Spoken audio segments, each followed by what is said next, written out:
Hi hello welcome back to my channel. അപ്പോൾ ഇന്ന് നമുക്ക് നല്ല ഈസി ആയിട്ടും എന്നാൽ നല്ല ടേസ്റ്റി ആയിട്ട് രാവിലെ ഉണ്ടാക്കിയെടുക്കാൻ വേണ്ടി പറ്റുന്ന നല്ലൊരു ബ്രേക്ക്ഫാസ്റ്റിൻ്റെ റെസിപ്പി ആയിട്ടാണ് വന്നിട്ടുള്ളത്. അപ്പോൾ ഒരുപാട് സാധനങ്ങൾ വേണ്ട, ഒരുപാട് സമയം എടുക്കില്ല, നമുക്ക് സിമ്പിളായിട്ട് രാവിലത്തെ ബ്രേക്ക്ഫാസ്റ്റ് ഉണ്ടാക്കിയെടുക്കാം കേട്ടോ. അപ്പോൾ ട്രൈ ചെയ്ത് നോക്കുന്നുണ്ടെങ്കിൽ ഉറപ്പായും ഒന്ന് ഇതുപോലെ ട്രൈ ചെയ്ത് നോക്കുക. ഇഷ്ടമായി കഴിഞ്ഞാൽ ലൈക്ക് ചെയ്യാനും സബ്സ്ക്രൈബ് ചെയ്യാനും ഷെയർ ചെയ്യാനും കമൻറ്റ് ചെയ്യാനൊന്നും മറക്കരുത്. അപ്പോൾ നമുക്ക് വീട്ടിലോട്ട് പോകാം. ഈ റെസിപ്പി ഉണ്ടാക്കിയെടുക്കാനായിട്ട് നമുക്ക് ആവശ്യമായിട്ടുള്ളത് പച്ചരി ആട്ടോ. അപ്പോൾ ഒരു കപ്പ് പച്ചരി എടുത്തിട്ടുണ്ട്. അത് ഞാനിപ്പോൾ ഒരു പാത്രത്തിലേക്ക് ഇട്ട് കൊടുത്തിട്ട് 3-4 വെള്ളത്തിൽ നന്നായിട്ട് കഴുകിയിട്ടെടുക്കാം കേട്ടോ. അപ്പോൾ നന്നായി കഴുകി പച്ചരി എടുത്തതിന് ശേഷം നമുക്ക് ഇതിനൊന്ന് സോക്ക് ചെയ്തെടുക്കണം. അപ്പോൾ ഒരു അരമണിക്കൂർ അല്ലെങ്കിൽ ഒരു 3/4 മണിക്കൂറെങ്കിലും ഇതിനൊന്ന് സോക്ക് ചെയ്തിട്ട് വെക്കണം കേട്ടോ, കുറഞ്ഞത്. എന്നാൽ മാത്രമേ നമുക്ക് നന്നായിട്ട് ഇത് അരച്ചെടുക്കാൻ വേണ്ടിയിട്ട് പറ്റുള്ളൂ. അപ്പോൾ നമ്മളിത് ആ വെള്ളമൊക്കെ ഒഴിച്ച് കൊടുത്തിട്ടുണ്ട്. എന്നിട്ട് ഇന്ന് സോക്ക് ചെയ്യാൻ വേണ്ടിയിട്ട് മാറ്റി വെക്കുന്നുണ്ട്.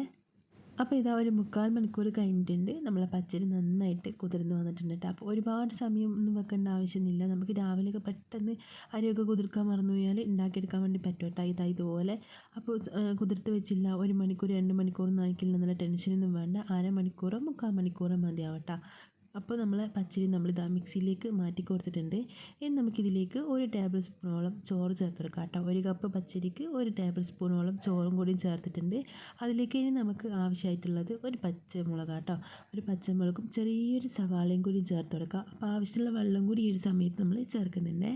എന്നിട്ട് ആവശ്യത്തിലുള്ള ഉപ്പും കൂടി ചേർത്ത് കൊടുക്കുക. നന്നായിട്ട് അരച്ചെടുക്കുക. അപ്പോൾ 1 കപ്പ് പച്ചരിക്ക് നമ്മൾ 1/2 കപ്പ് വെള്ളമാട്ടോ വെച്ചിട്ടുള്ളത്. അപ്പോൾ ഇതെല്ലാം കൂടി നമ്മൾ നന്നായിട്ട് ഫൈനായിട്ട് അരച്ചെടുക്കുക. അപ്പോൾ അരച്ചെടുക്കുന്ന സമയത്ത് ശ്രദ്ധിക്കുക, വെള്ളം കൂടാൻ പാടില്ല കേട്ടോ. ഒരുപാട് വെള്ളമായിട്ട് നമ്മൾ ദോശമാവിൻ്റെ ആ ഒരു പരുവത്തിലല്ല ഇത് ആവശ്യമുള്ളത്. കുറച്ച് കട്ടിയിൽ വേണം നമുക്കിത് ഉണ്ടാക്കിയെടുക്കാൻ. ഈ രീതിക്ക് വേണം ഈ ഒരു മാവ് റെഡിയാക്കിയിട്ട് എടുക്കാൻ വേണ്ടിയിട്ട്. അപ്പം നമ്മളിത് റെഡിയാക്കി എടുത്തിട്ടുള്ള മാവ് ഒരു പാത്രത്തിലേക്ക് ഒഴിച്ച് കൊടുത്തിട്ടുണ്ട് കേട്ടോ. അപ്പോൾ ഇനി നമുക്ക് ഈ റെസിപ്പിക്ക് ആവശ്യമായിട്ടുള്ള ചെറിയൊരു മസാല റെഡിയാക്കിയിട്ട് എടുക്കാം കേട്ടോ. അതിനായിട്ട് ഞാനിപ്പോൾ ഇതാ ഒരു പാനിലേക്ക് 1 ടീസ്പൂണോളം വെളിച്ചെണ്ണ വെച്ചിട്ടുണ്ട്. വെളിച്ചെണ്ണ ചൂടായി വന്ന സമയത്ത് നമുക്കിതിലേക്ക് ഒരു 1/4 ടീസ്പൂൺ കടുക് ഇട്ട് കൊടുക്കാം. കടുക് നന്നായിട്ട് പൊട്ടിക്കഴിഞ്ഞതിന് ശേഷം നമുക്ക് ഇനി ഇതിലേക്ക് ചേർക്കാനുള്ളത് ഒരു മീഡിയം സൈസുള്ള സവാള കേട്ടോ. അപ്പോൾ സവാള ഒരുപാട് അങ്ങ് വഴറ്റിയെടുക്കേണ്ട ആവശ്യമില്ല കേട്ടോ. ഒന്ന് കളറൊന്ന് മാറ്റിയെടുത്താൽ മാത്രം മതി. ഒന്ന് മൂത്തിട്ട് അതിൻ്റെ കളറൊന്ന് മാറി വരുമല്ലോ, ആ ഒരു പരുവത്തിൽ ആയി കിട്ടിയാൽ മതി കേട്ടോ.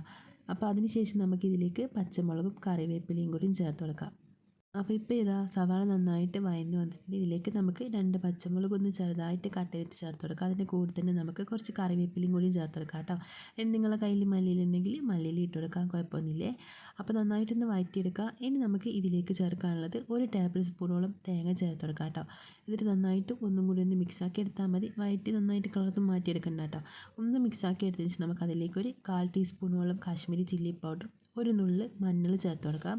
ആവശ്യമുള്ള ഉപ്പും കൂടി ചേർത്ത് കൊടുത്തിട്ട് എല്ലാം കൂടി ഒന്നും കൂടി ഒന്ന് മിക്സ് ആക്കിയിട്ട് എടുക്കാം. ഇനി ഈ പൊടികൾ ആ ഒരു പച്ചമണം ഉണ്ടാവുമല്ലോ, അതൊന്ന് മാറിക്കഴിഞ്ഞാൽ നമുക്ക് ഫ്ലെയിം അങ്ങ് ഓഫാക്കി കൊടുക്കാം കേട്ടോ. അപ്പോൾ ഒരുപാട് സമയം എടുത്തിട്ട് ഇതിങ്ങനെ വഴറ്റി ഇതിൻ്റെ കളറൊന്നും മാറ്റിയെടുക്കേണ്ട ആവശ്യമില്ല. പൊടികളെ പച്ചമണമൊക്കെ ഇതായിപ്പോൾ നന്നായിട്ട് മാറി കിട്ടിയിട്ടുണ്ട്. ഈ ഒരു സമയത്ത് നമുക്ക് ഫ്ലെയിം അങ്ങ് ഓഫ് ചെയ്തിട്ട് ഇതൊരു സൈഡിലേക്ക് മാറ്റി വെക്കാം. അപ്പോൾ ഇനി നമുക്കിത് ഉണ്ടാക്കിയെടുക്കാനായിട്ട് ഒരു ചീനച്ചട്ടി എടുക്കാം കേട്ടോ. നമ്മൾ വെള്ളപ്പം ഉണ്ടാക്കുന്ന അങ്ങനത്തെ കുഴിയുള്ള പാത്രം കേട്ടോ നല്ലത്. അപ്പോൾ ഞാനിപ്പോൾ ഇതൊരു ചീനച്ചട്ടി എടുത്തിട്ടുണ്ട്. അതിലേക്ക് 1 ടീസ്പൂണോളം വെളിച്ചെണ്ണ വെച്ചെടുത്തിട്ടുണ്ട് കേട്ടോ. വെളിച്ചെണ്ണ നന്നായിട്ട് ചൂടാക്കിയിട്ടെടുക്കുക. അതിനുശേഷം നമുക്കിതിലേക്ക് 1 സ്പൂണോളം മാവ് വെച്ചെടുക്കാം കേട്ടോ. അപ്പോൾ നമ്മൾ ഈ മാവ് വയ്ക്കുന്ന സമയത്ത് ഫ്ലെയിം കൂട്ടി വെക്കുക, ഫുള്ള് തന്നെ വെക്കാം കേട്ടോ. അതിനുശേഷം നമ്മളിതാ ഇതിലേക്ക് ആവശ്യമുള്ള ഈ ഒരു നമ്മൾ നേരത്തെ ഉണ്ടാക്കി വെച്ചിട്ടുള്ള ആ ഒരു മസാലയും കൂടി ഇട്ട് കൊടുക്കുന്നുണ്ട്. നിങ്ങൾക്ക് ഒരുപാട് ഇഷ്ടമാണെങ്കിൽ നമുക്ക് ഒരുപാട് ഇതിലേക്ക് ഇട്ട് കൊടുക്കാം. ഇനി കുറച്ച് മതി എന്നുണ്ടെങ്കിൽ കുറച്ച് മതിയാവട്ടെ.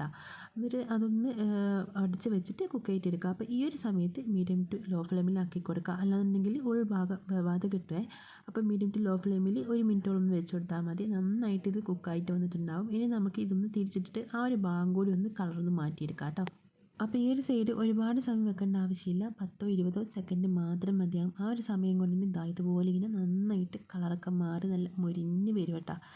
ഈ ഒരു പരുവത്തിലായിക്കഴിഞ്ഞാൽ നമുക്ക് എണ്ണയിൽ നിന്ന് ഇത് ഊറ്റിയിട്ട് വേറൊരു പാത്രത്തിലേക്ക് അങ്ങ് മാറ്റി കൊടുക്കുക. ഒരുപാട് സമയം വെക്കുമ്പോൾ നമ്മൾ ഈ തേങ്ങ ആയതുകൊണ്ട് തന്നെ പെട്ടെന്ന് ആ തേങ്ങയ്ക്ക് കരിഞ്ഞു പോകാനുള്ള ചാൻസ് ഉണ്ട്. അതുകൊണ്ട് തന്നെ നോക്കി എടുത്തങ്ങ് മാറ്റി കൊടുക്കണം കേട്ടോ. ഒരുപാട് സമയം വെക്കാനേ പാടില്ല. ഒരു 10-20 സെക്കൻഡ് കൊണ്ട് അടിപൊളിയായിട്ടുള്ള നമ്മളെ റെസിപ്പി റെഡി ആയിട്ടുണ്ട്. അപ്പം നമ്മൾ സിമ്പിൾ ആൻഡ് ടേസ്റ്റി ആയിട്ടുള്ള ബ്രേക്ക്ഫാസ്റ്റ് ഇവിടെ റെഡി ആയിട്ടുണ്ട് കേട്ടോ. ഇതിൻ്റെ ഈ ഒരു സൈഡ് ഭാഗം നല്ല കറുമുറാന്നിട്ടുണ്ടാകാൻ, ഉൾഭാഗം നല്ല സോഫ്റ്റ് ആയിട്ടുണ്ടാകാൻ കേട്ടോ. അപ്പോൾ ഇതുവരെ ഇതുപോലൊന്നും നിങ്ങൾ ട്രൈ ചെയ്ത് നോക്കിയിട്ടില്ലെങ്കിൽ ഉറപ്പായും ട്രൈ ചെയ്ത് നോക്കുക. നിങ്ങൾക്ക് എന്തായാലും ഇഷ്ടപ്പെടും കേട്ടോ. കുട്ടികൾക്ക് ലഞ്ച് ബോക്സിലൊക്കെ കൊടുക്കാൻ വേണ്ടി പറ്റും നല്ലൊരു റെസിപ്പിയാണ്. ട്രൈ ചെയ്ത് നോക്കിയിട്ട് ഇഷ്ടമായി കഴിഞ്ഞാൽ ലൈക്ക് ചെയ്യാനും സബ്സ്ക്രൈബ് ചെയ്യാനും ഷെയർ ചെയ്യാനും കമൻറ്റ് ചെയ്യാനൊന്നും മറക്കരുത്. അപ്പം നമുക്ക് മറ്റൊരു നല്ലൊരു വീഡിയോ ആയിട്ട് പിന്നെ കാണാം. Bye, thank U.